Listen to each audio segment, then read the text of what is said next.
শিক্ষা হলেও এখনো অস্ত্র শিক্ষা বাকি রয়েছে মহারাজ। যাও গুরুদেব, লক্ষিন্দরকে জঙ্গল নিয়ে অস্ত্র শিক্ষা দিবে এবং চম্পকনগরের চারিদিকের সীমানা তাকে পরিষ্কার ভাবে বুঝিয়ে দিবে। যথাজ্ঞা মহারাজ।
তুমি দরবারে ধরো, আমার সঙ্গে এই জঙ্গলে অস্ত্র চালনা করো।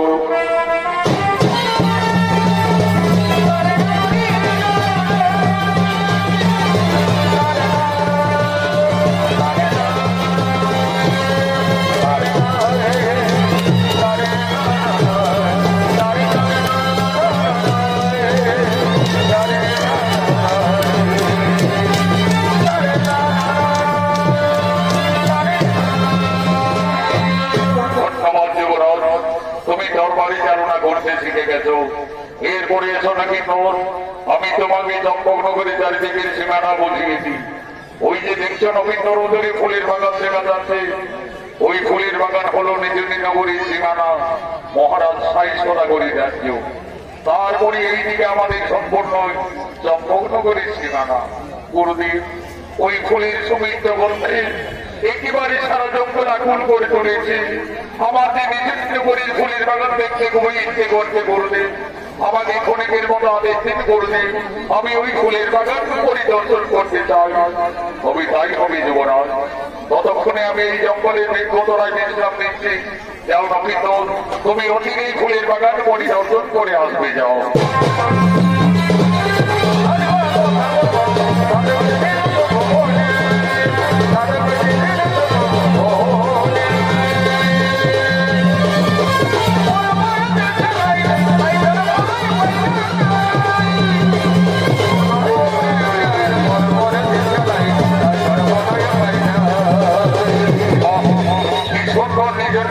ফুলের বাগান নানা রঙের সারি সারি ফুল ফুটে রয়েছে। ফুলের মতো গান করছে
পারিনি যে এই সর্বগুণ তোমার খেলার সাথে ছিল। আমি ভেবেছিলাম তোমাকে দংশন করতে যাচ্ছি, তাই আমি দূর থেকে তীর মেরে বিনাশ করি। তুমি জানো না আমার পিতার রাজ্যে সর্বহত্যা নিষেধ রয়েছে। যদি কেউ সর্বহত্যা করে তার শাস্তি ওই মৃত্যুদণ্ড। তাহলে তো আমি ভুল করে ফেলেছি কন্যা, আমায় ক্ষমা করুন।